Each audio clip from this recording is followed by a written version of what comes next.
Sir, Director, good afternoon. Si John sa Action Radio Bacolod.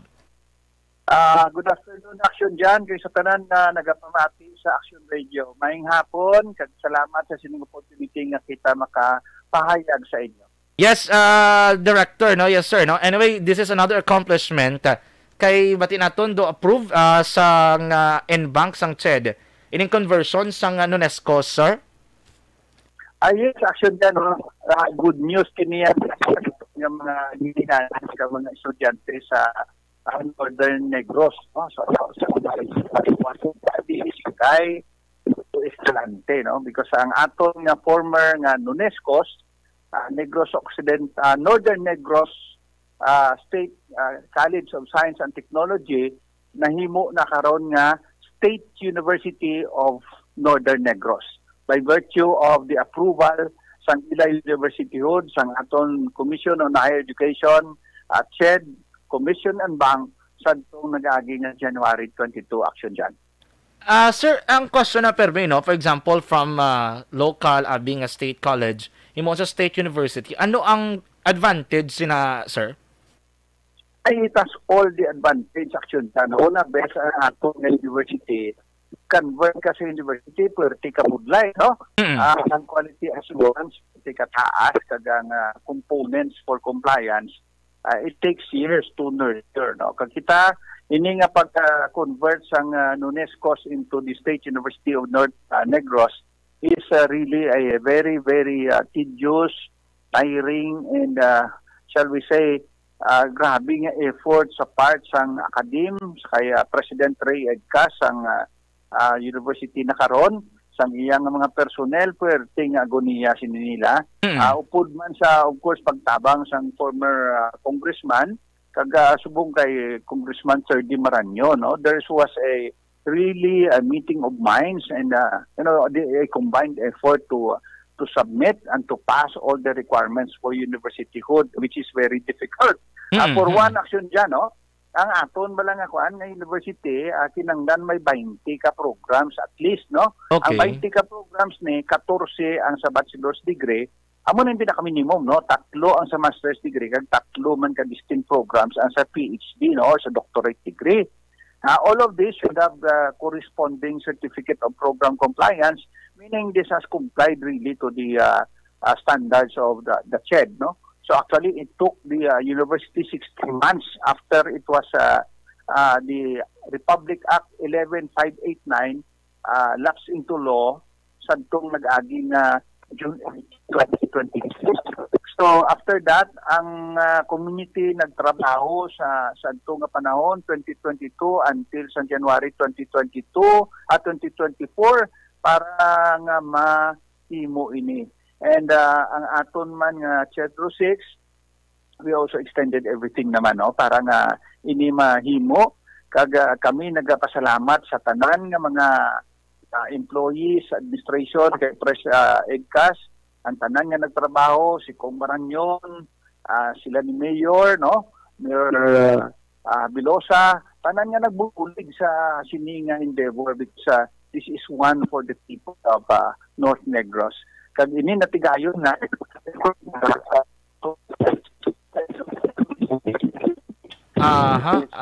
Sir, hello, sir. Yes, please. Medyo gastambo lang ato yung signal, no? Pero anyway, Doc, this makes UNESCO or now the State University of Northern Negros the second state university diri sa Negros Occidental. Actually, the third one. Third, Webso. May nakita na una sa Iyakong Bertman ang mag-isa isang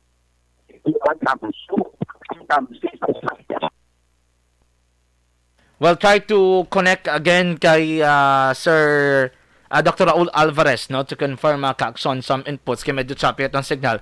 But yes, you've heard it right. Ang muna ka third nga university diri mismo sa may Negros Occidental. After we have West Visayas State University, may campus diri sila.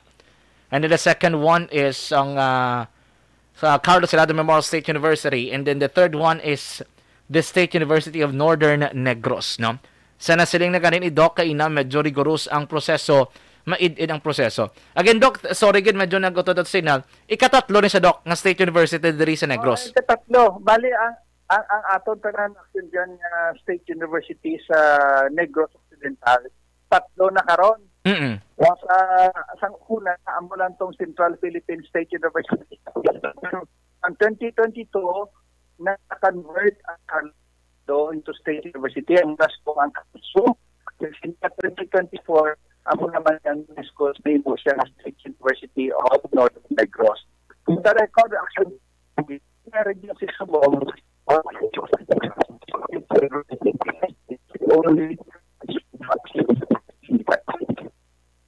Hello, sir?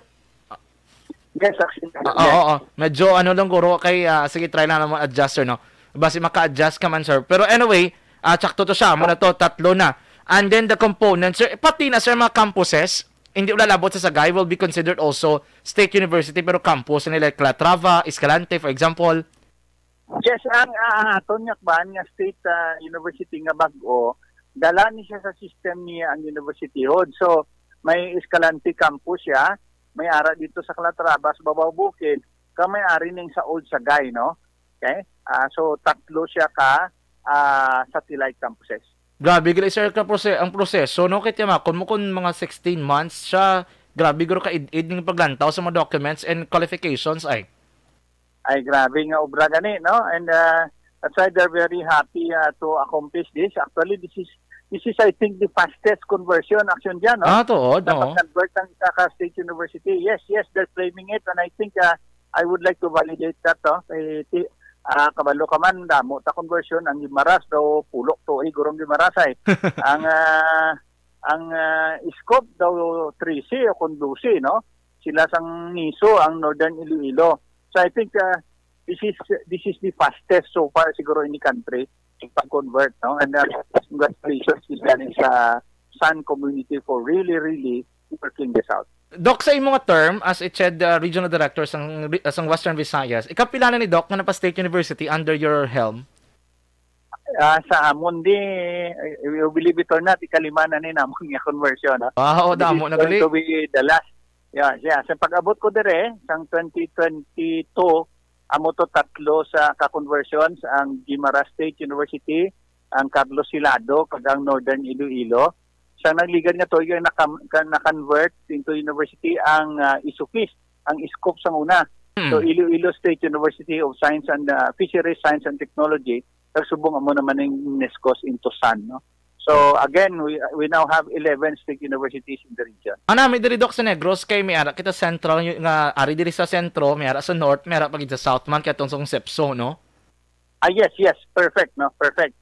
Maayo nga pag-plaster sa aton nga public school system no ang aton na lang gid improve ang quality assurance kag ang aton mga graduate programs no amo naman na dayon ang aton nga tutukan sini nga ay katatlo ko nga tuig dire as your regional director. May isa ni diro kay ti may ara sila mga graduate programs ti kun ara ka sa State University foremost medyo bulubahado ang bayad pwede ka gid katapos imo post studies di ba? Yes. Amo na gani nga gusto namon nga quality assured siya. It should comply to the minimum standards under CMO 15/2019. Kay kinanglan nato mapakita sa bilog nga kalibutan nga ang graduates ta naga-produce kidya sang publishable nga researches no. Kag ang ilang alan kun ukayon mo bla sa internet bla action diyan ara. Yes. Hindi kay ang ilang output daw kwan bla. Kung naton pa daw pakaras bla. Nga daw for submission lang. Yeah, just for the diploma or something, no?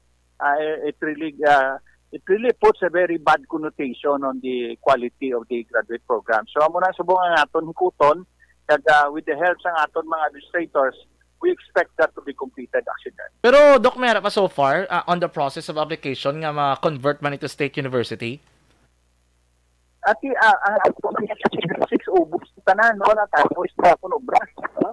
Ang ako na lang subong ginatutukan sang opisina naton put sa aton nga mga CEDRO 6 personnel ang pagpa-comply na naman sa mga local colleges naton.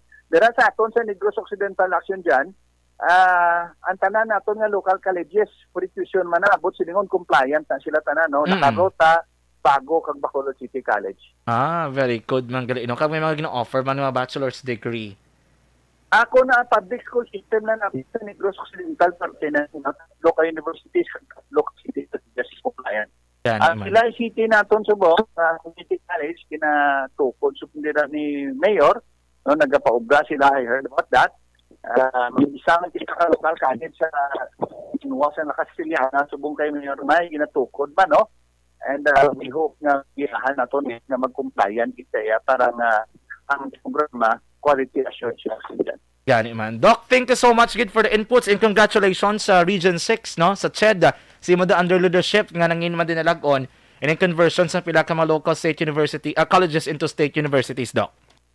Thank you, Action Jan. Thank you, Gids Action Radio sa sining nga opportunity. Maayong hapon. Good afternoon, Doc. Action Reports, Afternoon Edition. Dr. Raul Alvarez mga kaakson, ang Regional Director sa Commission on Higher Education diri sa Western Visayas, tumandok sa syudad sang Bago, isa ka engineer, alumnus sang University of Negros Occidental Recoletos College of Engineering. Halin sa Mindanao, nagbabalik diri sa Western Visayas para mag-serve. So at least again, congratulations